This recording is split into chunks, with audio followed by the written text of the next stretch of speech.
Hey guys, so welcome to 23. I think it's 25. 23. That's 25. Okay. 5. Wow. So in the previous sessions, the group had been on this adventure to find an oracle that was rumored to exist in the deep root marshes, some multiple days worth of travel away from Greenhill by the River Sly, where uh, the group had harrowed and trekked and managed to eventually find this oracle after about 5 or 6 days, uh, where the oracle gave you a task. And the task was simple. It was to go to another region of the swamp and slay this giant magical toad, a demon toad, as the oracle referred to it. When, with her aid, y'all did get within that region. Sorry, Jones. And you did get to the region, and a bit of an encounter ensued, where a set of raptors and the toad were defending themselves as you tried to assail it, but then quickly realized that y'all were no match for this. And fortunately for y'all, the toad had no real interest in dispatching the group. But as the group did start to wane in their convictions in slaying it, the voice of the oracle penetrated, and they felt a burning rage and bloodlust in their stomach. And many of y'all were forced to continue your assaults. The toad did essentially stop this assault, taking y'all into a pocket dimension that it had created, where you had learned that it itself is the actual oracle, and its name is Mothras. There, you also learned that one of the guardian raptors is not a raptor at all, but a humanoid with pale, it's like purplish skin and glowing eyes that introduced himself as Calisor. Um, there, in his realm, you plotted and planned and figured out a means to escape the current situation and dispatch of the now dubbed false oracle, which in reality ended up being a swamp hag. Uh, a large combat had ensued amongst between the Crass Menagerie, the swamp hag, and her horde of zombosaurs. On top of it was a poisonous, acidic cloud that had rolled in. The group did manage to be successful in dispatching of the hag, who seemed to be taken by her own bloodlust at one point, where and was, I believe, finished off by the ethereal, radiant, and frost army of Grant's spiritual guardians as they pummeled her into burger meat. Upon her dispatch, the zombosaurs that she had brought continued to fight, though began to crumble, and Mothras had finished them off. The group got some rest, and they had discovered that there was a ring on one of the fingers of the hag, which Marb had cut off, and it was identified as a recall ring. After much debate and some assistance with Mothras, the group did decide to take the ring and use it to open a portal, which would then destroy the ring, but teleport them to wherever the final destination of this ring was. Uh, the group rested, they went with the plan, they stepped through, and they emerged in what appears to be inside of the swamp hag's hut that you recall is a plain rectangular log cabin that on the outside is heavily moss covered. Uh, it naturally camouflages with the surroundings and the swamp foliage, and on top of that, it is bathed in that purple, golden, yellow energies that seem to mask it from reality. Ornamentation of small bones, bundles of herbs, dried flowers hang about the porch and within inside amongst the rafters and on the shelving. Heavy wooden shutters block out most of the interior, but the glow of numerous candles slips in and out if you were on the outside looking in. Twisted roots of the nearby swamp trees have pushed up and caused structural damage to the right-hand corner of the cabin. While inside, the group did find this collection of interesting items, keepsakes, things that might prove to be useful. And after about, I would say, an hour or two of just turning the place about, um, you found a glass and brass bottle of swirling black and gray smoke, which slightly leaks from its lead stopper, a small dish of jet black mixture that seems to pull in the light itself, a large vial filled with chunky gray liquid resembling porridge, and a small block of lightly colored resin with silver marbling was found strewn about the mantle of the hearth. You also found that the hearth itself had weak burning logs and coals, and it did still radiate heat. The heavy cast iron cauldron bubbles where a large pewter ladle sits submerged in the bubbling muck-colored liquid. The pewter ladle does give off a magical glow.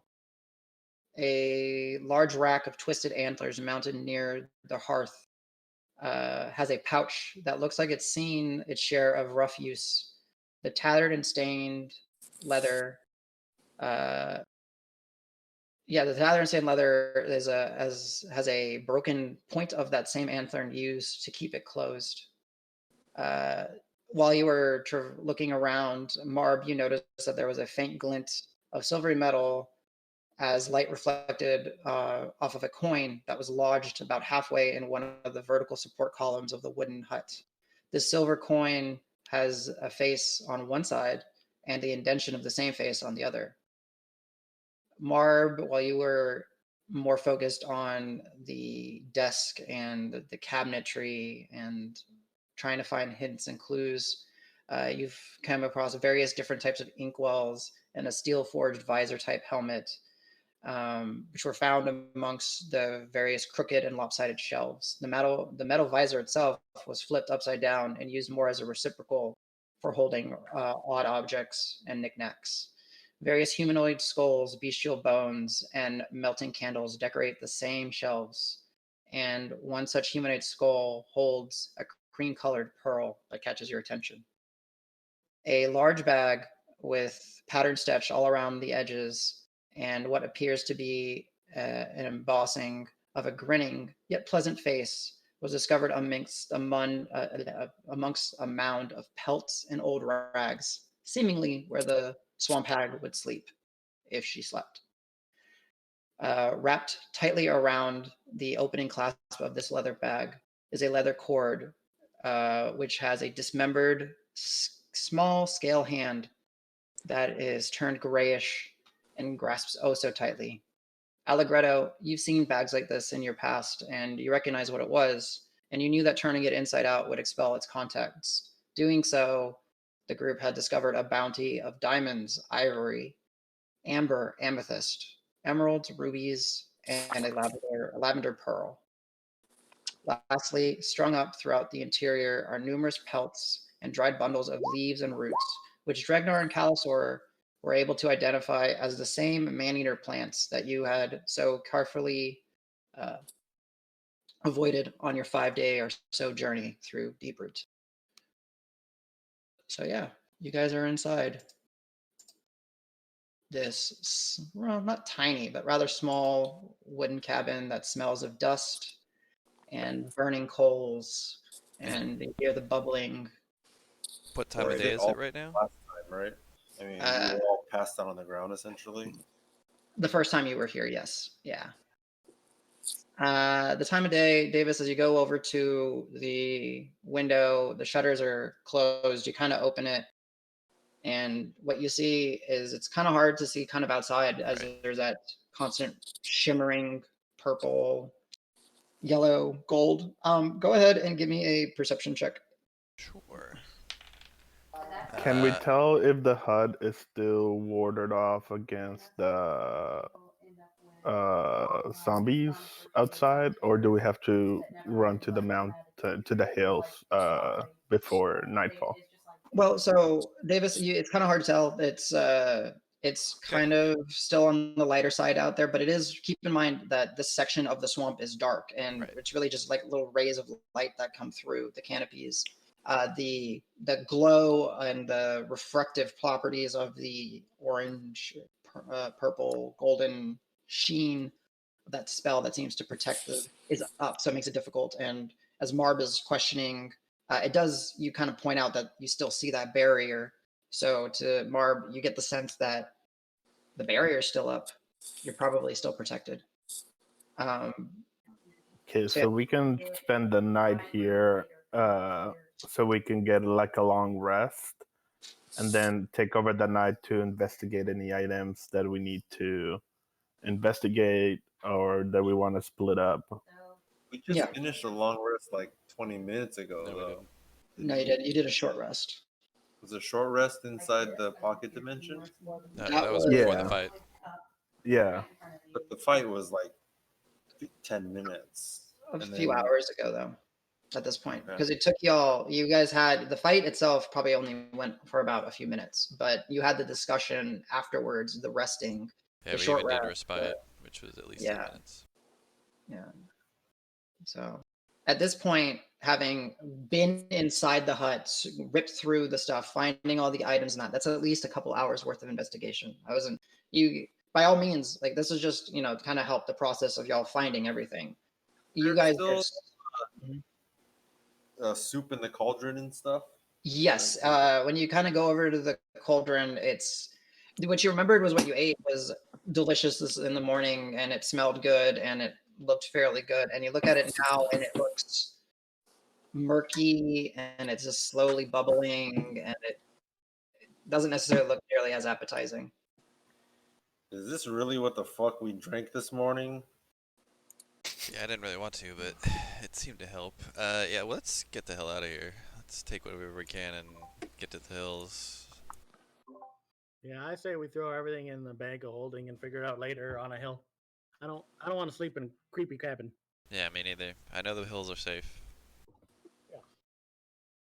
Like, what if this isn't warded and all of her little dinosaur friends are like, "Hey, something's wrong," and they come in here to eat us? Like, doesn't sound like a good time. Okay, I'm convinced. Then let's head to the hill.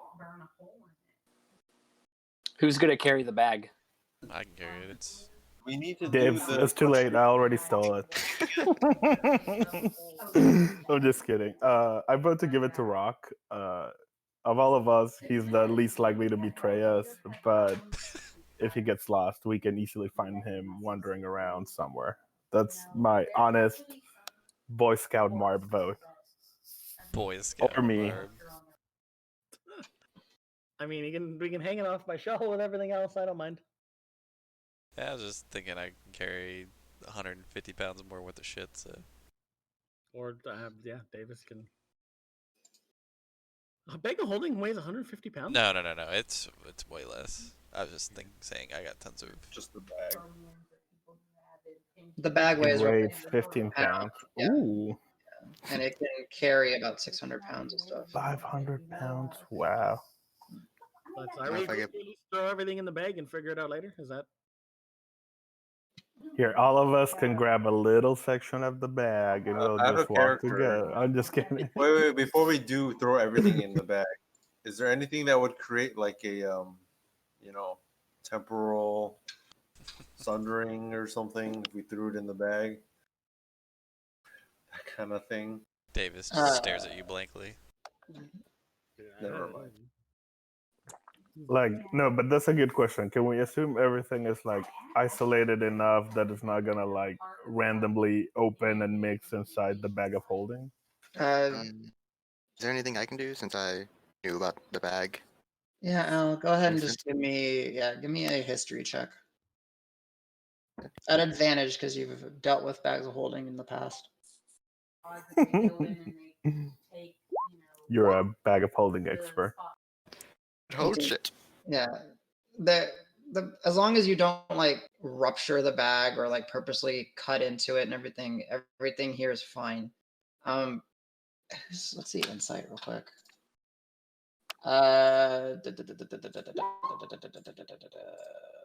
Marb, no. Okay, cool. Yeah.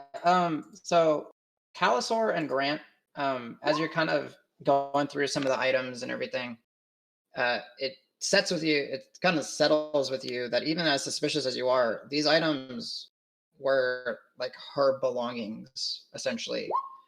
She might have collected them over time, she may have had uses for them, but they're essentially just magical items that she's collected over time, potentially from other travelers that had made it and failed her tests, and she's killed. Who knows? Some of them, like the ladle, were probably something that she used on a daily basis. So yeah. It's not like these things are set up in a way that, oh, we'll get the bag of holding, oh, we'll tear the bag of holding and we'll cause a black hole and it'll kill you. There's nothing dangerous about it. You'll have a high enough insight to gather that. Sorry. You're good. You're good. Seems fine to me. What happens if one of us goes in the bag? You die. 'Cause you You hold your can't breath, so you're breathe. fine. There's no oxygen Yeah. in I the can bag hold of my breath holding. for an hour. Can I go in the bag for an hour? Imagine if it's like one of those vacuum Probably. things that you get at Costco and you can seal Yeah, up but- your food and stuff. And But as someone who Awesome. doesn't need to breathe, I mean, you need to breathe. You won't be able to fit in the I bag. mean, after an hour. That's true. oh, You, you have yeah. to- you have to fit in. Whoa, he called you fat? Do you weigh more than 500 pounds? No, Adam, he's Is that why? I'm secondhand offended. Like 350, I think. 350. Rock is It's the pretty volume, big. not the weight. Yeah. is there a door Oh, out of yeah. this cabin? yes, there is a door. Does Actually, it open? it's- Does it actually open? Because we fucking tried this shit before and it didn't. Did not open. Does it open from the inside now, though? Heck no. it doesn't. Caldor is just like, what the fuck Ah, are these shit. idiots doing? They're all standing around the cauldron talking about random shit, Yeah. like just completely unrelated Calisor's to gonna walk over to the items, throw them all into the bag, hand the bag to Rock, and walk to the door and try and open it. Yeah. So I guess. Okay.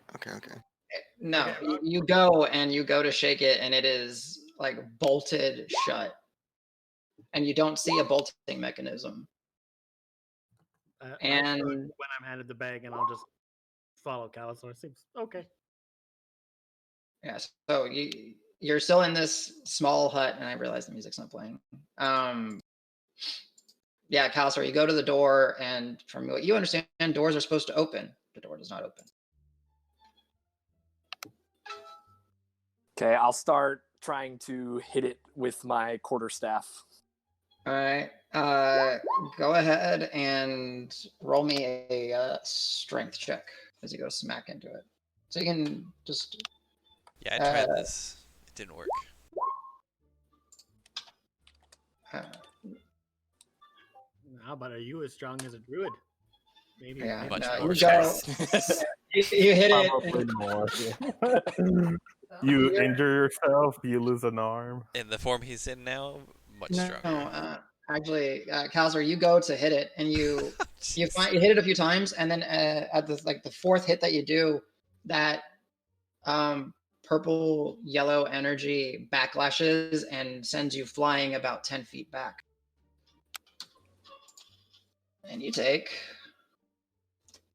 5 points of impact damage as you slam. Ooh. Oh. You want to rush over and spend take care of him. Yeah, how's your HP doing? It's fine. Okay, then I go to the door and it's like, whoa, that looked like flying. I want to do the same. And I like punch it once to see if it happens. It's like, maybe not. Marb, no, what? Yeah, Marb, because you want it to happen, sure. Marb, you get jolted. And Ooh. Marb, you go flying. I land in Calisor and deal 3 more damage to him. Yeah. Nah, actually, yeah. Cal, you take another point of damage, and Marb, you take one as Marb goes flying into you, Cal. Woo! I will offer a fist bump to you. Hell yeah! I fist bump back. That was fun. How the hell are we getting out of here if this door's not opening? I'm Adam. gonna cast detect magic and see if there's a. You read point. my mind. Okay. James, do you want me to do the detect magic first, or you first? Well, while they're doing that, I'm gonna pull out a vial of the secret mushroom sauce Okay. juice. Take All a right. swig and see if it reveals. Before Oh, you, yeah, that before was you take a actually swig, no. Before you take a swig, interestingly enough, you take the vial, and what was the kind of like that, it kind of represented that same color pattern of more like a purplish liquid with just little bits of yellow in it. It is murky black and gross looking, and it's like in the stopper, and it's like fizzing and bubbling inside the vial that has a stopper on it. Okay, not drinking that. Do it. Not just. Okay, Rock, you go ahead, and I'm assuming you use your spell slot to cast detect magic. I'll Yeah. We all use. drank Time that stuff, Time right? is important. Other than Calisor, we all drank some of that mushroom. Everyone's drinking some. Yeah, but Calisor. Yeah. Yeah, I So- want to get out of here, so yeah, I'll cast it. I do Alright. have to And cast it. can I cast guidance on him while he's doing that? Sure. Yeah. Perfect. So, yeah. So, Rock, your eyes light up, and it's been interesting because y'all were in here for like 2 hours, just rummaging through things, not necessarily thinking of a way to get out. And now that it's hit you, hey, we kind of want to get out of here. Obviously, the bag of holding is radiating a fuck ton of magic because there's a lot of things in it right now.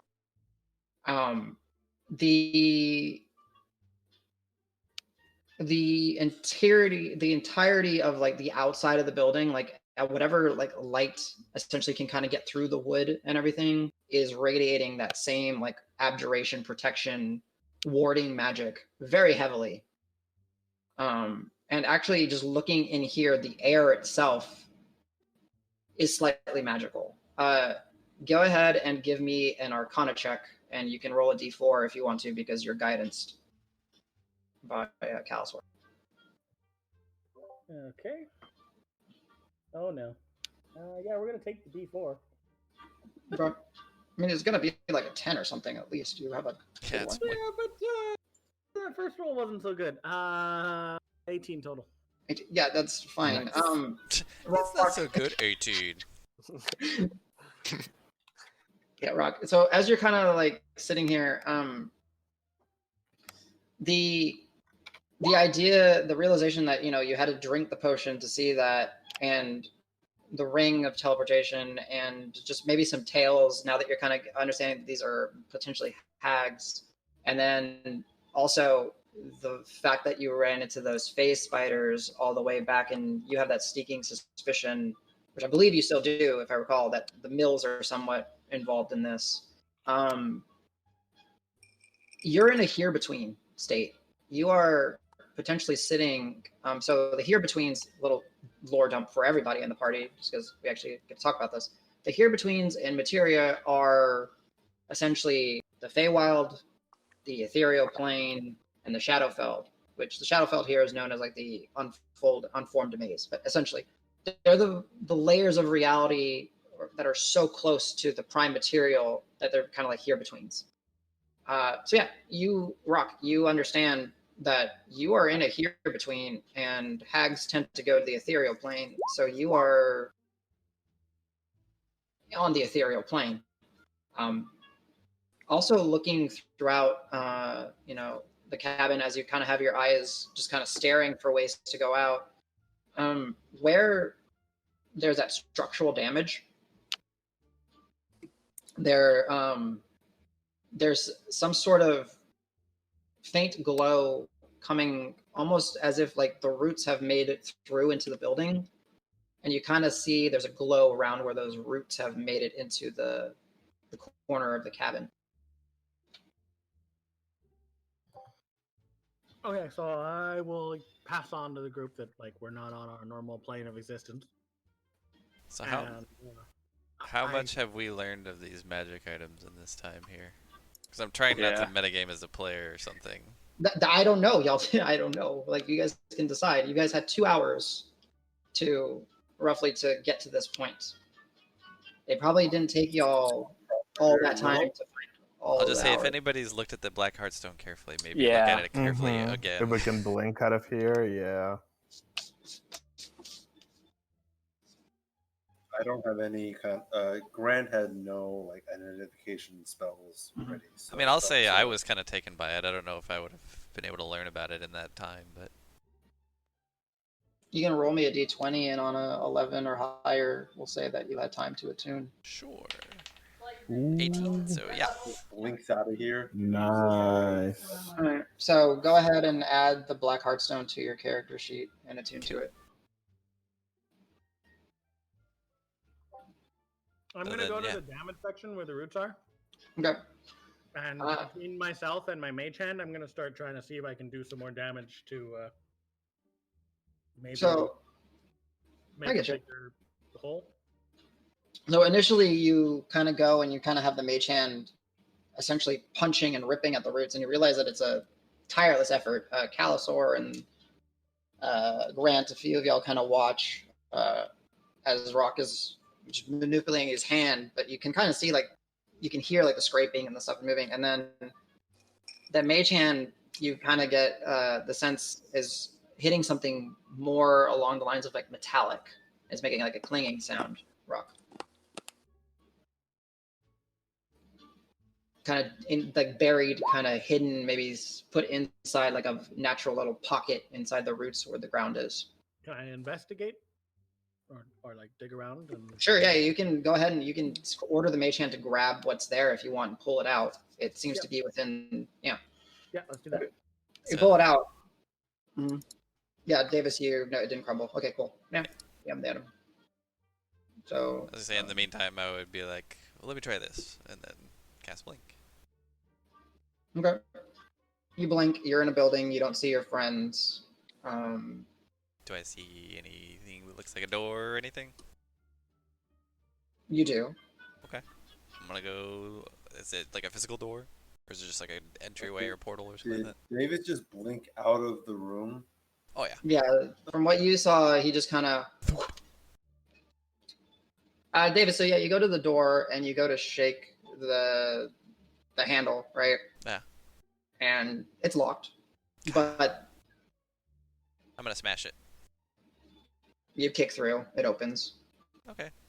Then I'll blink back. Okay. Is the door open in the hut now? Nope. God dang it. Wait, hi I guys, have I'm back. No, So there's a what the- door in that other place. You wizard. Well, you said we're in this like This shit- between What? place, and when I was sitting with this thing, I felt like I could, go to a different place. So I tried it, and it worked. And there was a door there, and I opened it, but I thought that might open the door here too. But it didn't. Interestingly enough, Davis, as you're looking at the door, it is shut, but you do see like a constant like humming and thrumming of that light, like the door is pushing against the barrier. Okay, It's and I'll something. tell everybody that, but I don't know what that means. Yeah. I mean, I can go try and open it here now, I guess. You try and it's still shut. That same barrier is keeping you from. Nuts. Okay. Okay. How do we get this barrier down, guys? What did you see anything on the other side of the when you blinked? I don't know, did I? Yeah, essentially what you saw on the other side is it's like this cabin, but it is barren and empty, and it's almost like part of the walls missing. Like it's been abandoned for decades and decades and decades. It is a very rundown, decrepit echo of Just this. for fun, what I'll do is I'll be like, hold on, give me a minute, and then boop, bamf back over, and then come back and say, yeah, no, it's good, it's nothing. There's nothing there. Until, because I got a minute, so. Yeah. So, yeah, Davis. It's a shell of this building on the actual material plane. But you do see, like, as you're kind of going through it, like, it is overrun by nature. Like, moss, vines, plant life, everything is just, like, reclaimed it. I guess. Can I go over to Roque Mhm. while he's messing around with that thing Mhm. and ask him if I can look at the dismembered greed in the bag of holding? Yeah, absolutely. I'll hand you the bag of holding and continue. I was kind of fascinated with it earlier because it reminds me of creatures I've seen. And so I'm going to study it some more. And what do I learn about Adam? Well, since you only recently got it in your possession, it's going to take a little time. You can go ahead and give me a Arcana check for the time being, and it'll discern how quickly you're able to figure out more about the item. Like you as Jesse, you know, because I rated up, but Right. you as Calisor, I'll tell you how long it takes you to figure it out. Womp womp. Yeah, it's going to take you probably about the full hour of sitting with it and trying to discern it to be able to unlock the secrets that it holds. Okay. So yeah, Roque, while you're pulling out this metal little casing, it's kind of like a tube, roughly, I don't know, a foot or foot and a half in length.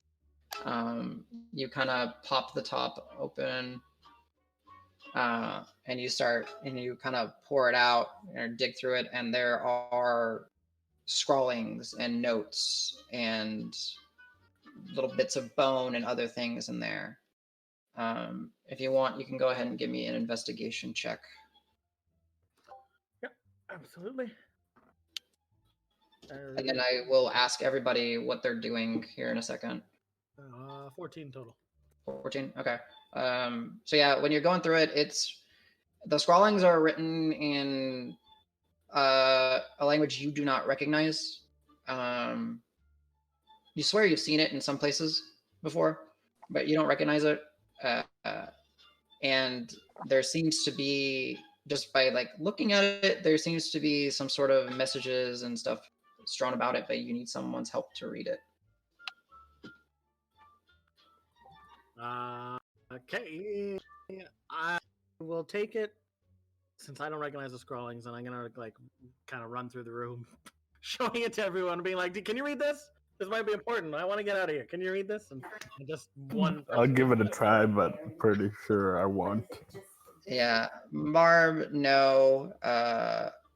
Essentially, you go around to everybody, and then you land. It's two individuals that seem to recognize some of it. Al, you can pretty much read everything that's on there. It's written in Infernal. There are some symbols and iconography and everything you don't recognize, and for whatever reason, Calisor, those look sort of familiar to you, and more like perverted versions of like druidic symbology. So between the two of y'all, you can kind of work together. If you guys wanted to give me, honestly, it would just be flat intelligence checks, just to see how quickly y'all can discern what's hidden in the parchments between the two of you. I will give guidance to Al on this one because I'm extremely. I want to get out of here. So I actually remember that I have it at this point. Gotcha. The guidance is a 1d4. Yes. Yep. Yes. 14, Calisor, okay.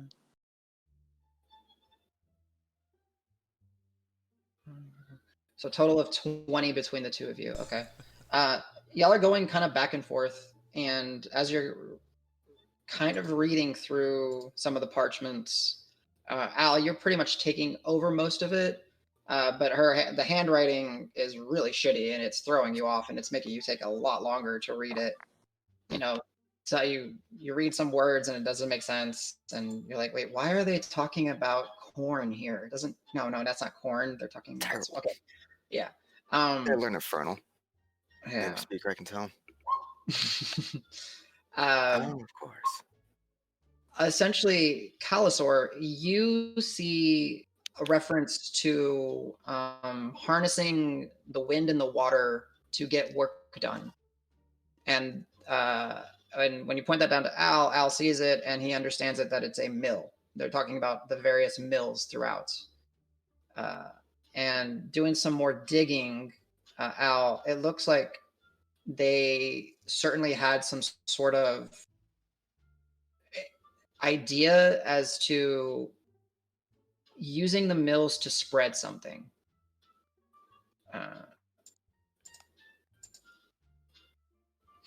So that's kind of where you got it from right now. If you're guiding someone through, the two of you can guide someone through as you're reading, that's trained in either Arcana or in Nature, and they can make another check to try to help you piece some of the information you're giving them together. Before you do that, though, I just want to know, we're just going to go Angie, Grant, what are you doing during this time? He's focused on escaping and Okay. getting back to the hills eventually. So I don't know if he's doing anything other than like along the way, looking at the door, tapping on it with his hammer. Mm-hmm. I don't think he's doing anything specific. He's just kind of looking around at the more magically, intellectually inclined characters, Gotcha. hoping that they have it. So, I guess I'll do this. Grant, as you're tapping on the hammer or your hammer on the door, you're seeing that it's, it's that the barrier reacts every single time. It's just kind of. I'm not trying to fly like. No, Marb. I understand. Yeah, Just giving you a little. you're You're gently gonna tapping. miss out. It was a lot of fun. No, you crazy bird. No. Yeah, you do kind of just go through and kind of tap, and you do kind of walk the perimeter, and you hit the windows. It's the same along the windows and all. And eventually you'll kind of get a little frustrated, and then end standing next to Marb. Who Marb at this point in time? What have you guys been doing, or what have you been doing? Excuse me. Mark's probably not doing. I think from the items we found, Mark would probably be more in the manuscript of herbs and beasts. Okay. So probably just trying to put that in a pocket to read later, and looking around for like anything that he can steal, anything other than value, or that can be used to maybe torch the cabin when we're done. But just creeping around. Gotcha. So Marb, as you're, taking time and looking through the manual, you can go ahead and on your character sheet in D&D Beyond, you can go ahead and add that to your character sheet, if you wish. Or make a note. If anyone else is interested in it, we can split it later. Just like in the meantime, I don't think we can do anything against the magic barrier. So. Yeah, Marb, as you're kind of just sitting there and just taking your time and focusing, you and Grant are essentially just kind of sitting there frustrated, standing next to each other. Dregnar, what are you up to? Well, since this is kind of not my area of expertise, I guess I will be contemplating in silent meditation to see if there's anything that I may have picked up at the monastery that would possibly give me any insight on what we're doing. Okay. Go ahead and give me a wisdom check. Yeah, I'll consider it proficient. So D20 plus, what was that? 5 for you.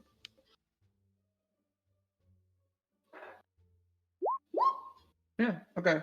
As you're sitting there, this will come to you in a little while, so it doesn't come right away, but you close your eyes and kind of just enjoy the darkness, and you're focusing and sitting there, and you're hearing the crackling of the embers and the coals and the bubbling of the cauldron. And then there's no smoke in here.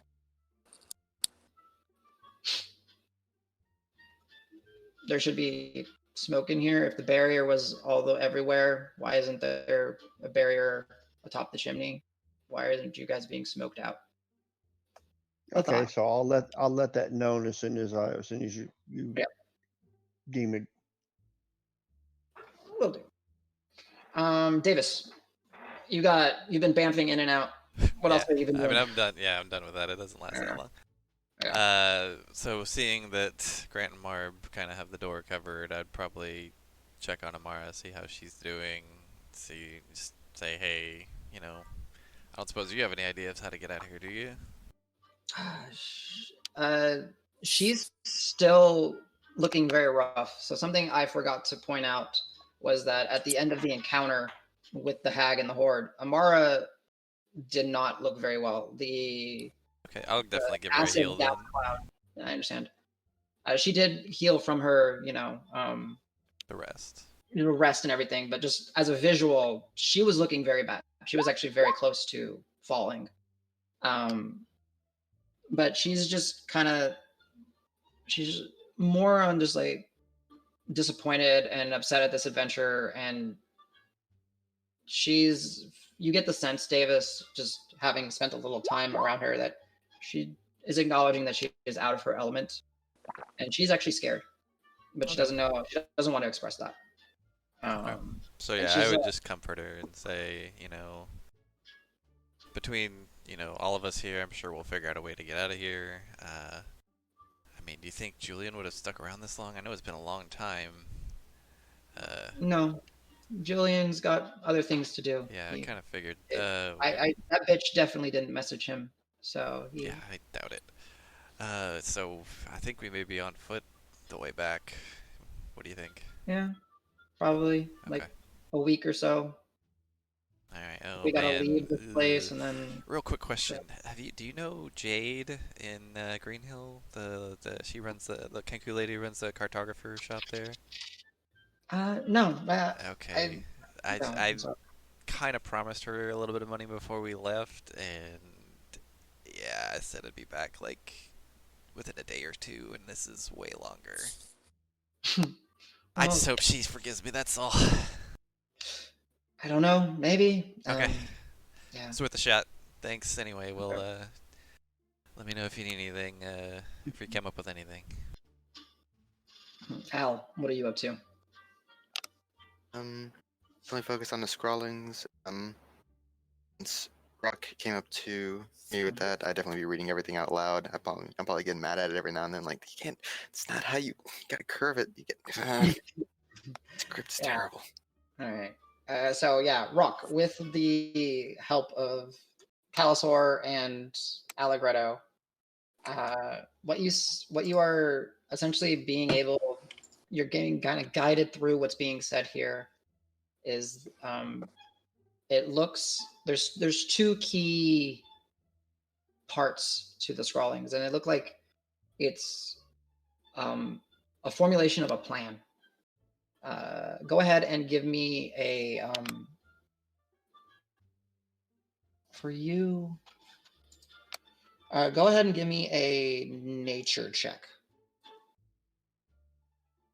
to see how well you can follow with the things that they're depicting. 23. Okay, nice. Okay, yeah. So when Al does mention the mills and that they're spreading something with it, and then there's another that piques your interest. And there's another section where they're talking seemingly something separate, but this gets you maybe even more interested. Is there's mentionings of a tower, a mage tower, in this section of the Deep Root, and with Al and Calisor working together, they're identifying what looks like a means of how the energies are being used, because there's so much latent energy in Deep Root, to sustain the zombies and the undead throughout. And there seems to be mentionings of an engine in there that perpetually cycles the energy and keeps the undead going. Calisor, when he's bringing up this tower, it rings a bell with one of the things that Mothras had warned you about, that there was a necromancer's tower, and it seems like potentially this is the same tower, and it seems like this might be one of the ways that they're harnessing some of the energy that they're using to enact a plan to corrupt the mills. So this sounds terrifying. You know what, the mills are... Mills part of the engine? What are they... Al, go ahead and give me a... I guess it would be, for you, it would be a history check. As you're kind of reading and bouncing off ideas with Roque and Cal. Did you roll? 10. You know enough that the mills are probably not the engine itself. It's referring to an engine inside of the tower. But you don't understand what they mean by like taking the latent energies and spreading it. That's a little bit of a weird concept. Cal, if you want to, does anything strike your interest? Do you want to try to figure anything out while y'all are studying this? I'd be kind of curious about the mills, just because I don't know anything about them really, and would just ask the group if they know anything about mills. All right. Well, what I can tell you, what the group can tell you is that, because you're not necessarily familiar with Green Hill itself, Green Hill is known, one of the big things that it's known for is for its numerous mills that are set up upon all the hills, and they use the rivers and the winds to grind materials, grind things like medical herbs, oyster shells, all manner of things. The group has had some dealings with individuals that have dealt with some of the mills, and they are more than welcome to share details with you if they wish. But essentially, it is a stable portion of the economy and the infrastructure and the everydays of the Green Hill area. The other thing, Cal, go ahead and, for my sake, go ahead and roll me. What are you trained in? Go ahead and roll me a nature check. Where's Lunchy? I think he's sleeping. Woof. And I'll take a quick break here in a second. Yeah, unfortunately, Cal, there's something that's just you can't put two and two together. So, but yeah, you guys, if you would be so kind. I know it's kind of odd to take a break this early, but I need to take like a quick 3 to 5 minute break. I need to just get home. Good. All right. You're good, no problem.